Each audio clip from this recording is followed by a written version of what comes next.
Hello. I wanted to use this time to help you figure out how to find energy transferred into a system. Okay, let's get started. What we're talking about is a situation where you transfer energy into a system. Uh, in this class, it happens when a force is exerted on a system, and that system actually does move in a direction that is the same as the direction you're exerting force on the system. Okay? So let's just make up a simple example. And an energy flow diagram is always going to help you understand a situation involving energy. So I'm going to make up a moment in time, and I'm going to say moment in time 0, first moment in time. I have an object that is a block, a nice complicated object like a block. Okay, this is moment in time, the first moment in time, and then the second moment in time. Let's group this. There we go. Clone it. The second moment in time I'll put over here, and I'm going to say perhaps someone has pushed this block. So this moment in time in the beginning is before pushing begins.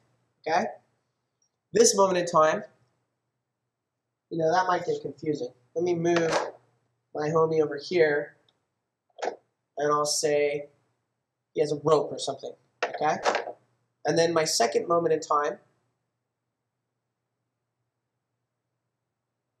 grip this. Oh, there we go. Whoops. Let me just do it this way. All right. So, clone that, put that over here. That was fun.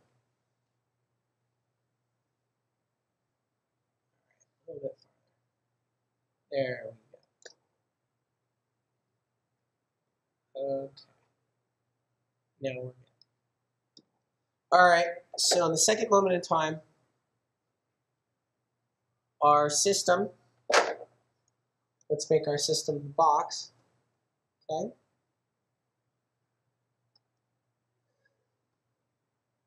I can make that a little larger. That's pretty good. Okay. All right. We'll make our system this box.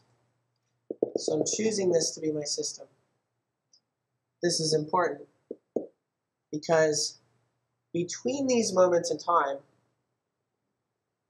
I'm going to have my person actually pulling on the box, exerting force on it. So we have a situation where there's force from outside the system exerting force across the system boundary. This is a simple way to put energy into a system. Okay? Now, just for clarity, we'll say that nothing's moving in the beginning, and there's some velocity v in the end here. Okay? Doesn't matter what it actually is. The idea is that between these moments in time, a constant force was acting on our block. Okay? An unchanging force. If the person was using like an elastic material, like a giant rubber band, let's say a giant inner tube. If they were pulling this really massive box with an inner tube, and the inner tube would have to stay with the same tension the entire time. If it's a frictionless surface, then the box is going to speed up. It's going to accelerate to the right because there's an unbalanced force pulling to the right. The sum of the forces is to the right. The net force is to the right. Thus, we have an acceleration to the right. Now, if it's a situation with friction, then the object could move with constant velocity to the right. Either way, because a force is being exerted on a system, and that system's also moving. So I'm going to make this mark 0, and I'm going to make this here that same mark, meaning that the object has moved x distance. Okay? So the object has actually moved in the same direction that it is being pulled by this constant force. All right? Well, the box is our system. There's a force on our system. So between these moments in time, this is moment in time A, or moment in time 1. This is moment A, let's say. And this is moment B over here. Between these moments in time, energy was transferred into our system, into our box, by this force, okay? By this rope that the person's pulling on. So the rope is actually pulling on the box and exerting force on the box, thus putting energy into the box. Now, when we transfer energy into a system between two moments in time, we call this work. So the word work simply means energy that's transferring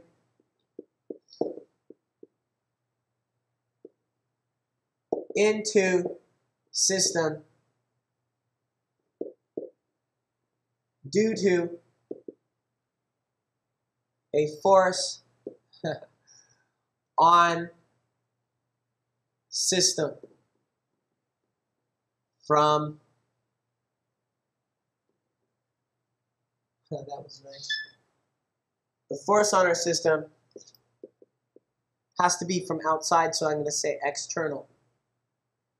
External means the force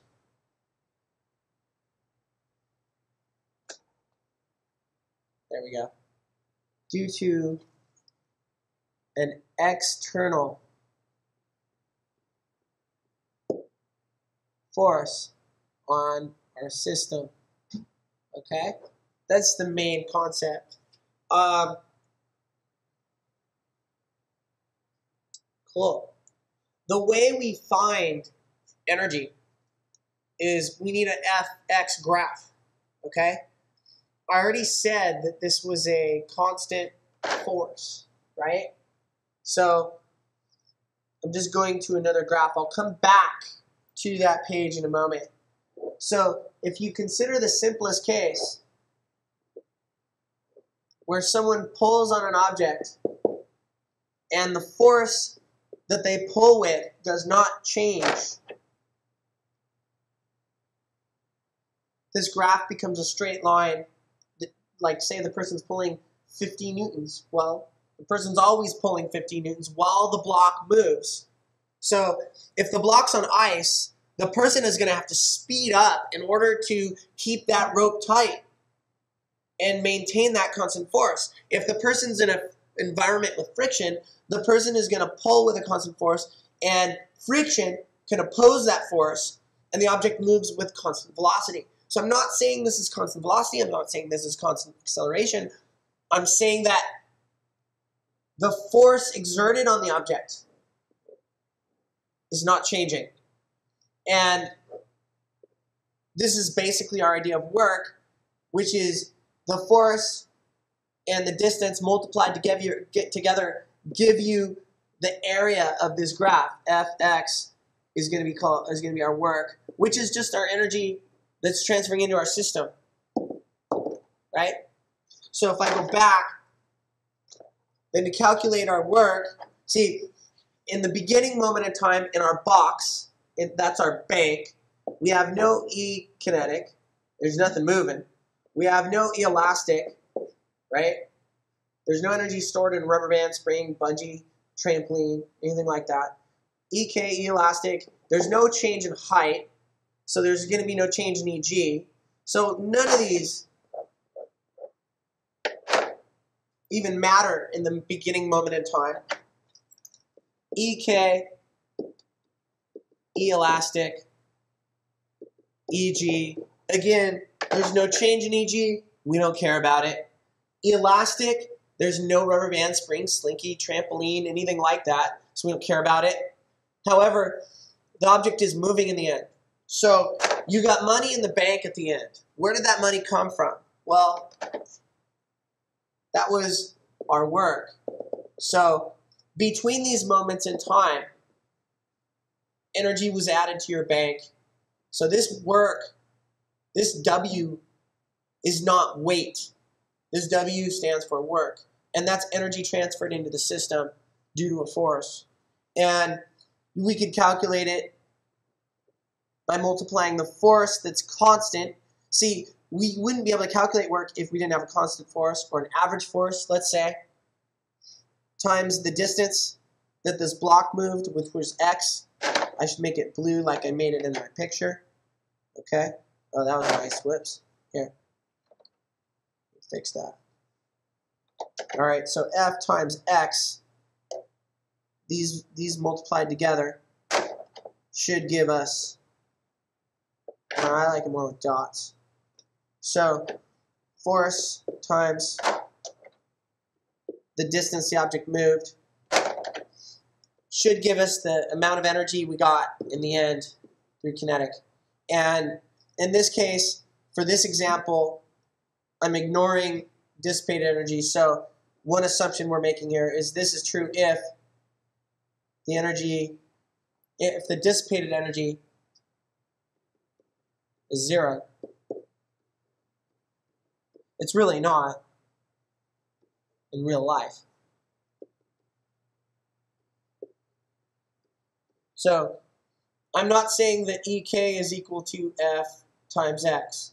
I'm saying in this particular example, the work, the energy put into the block, is going to be transferred to kinetic. And you can find the work by multiplying F times X. Okay? So that's our definition of work. Energy transferred into a system due to an external force on a system, and is calculated by F times X. Okay? This class, you don't have to worry about force being at a funny angle, because the situations you see, the force is usually in the same direction as the object moving, or you might have a situation where maybe a block is moving at you, maybe something's moving at you on a frictionless surface, like an air hockey puck is moving at you, and you exert force on the puck to stop the puck. So you exert force, in that case, in the opposite direction as the puck is moving, in which case you would be actually taking energy out of the puck system. But that's a different example, and we'll get to those later. Anyway, hope you enjoyed it. Have a good day.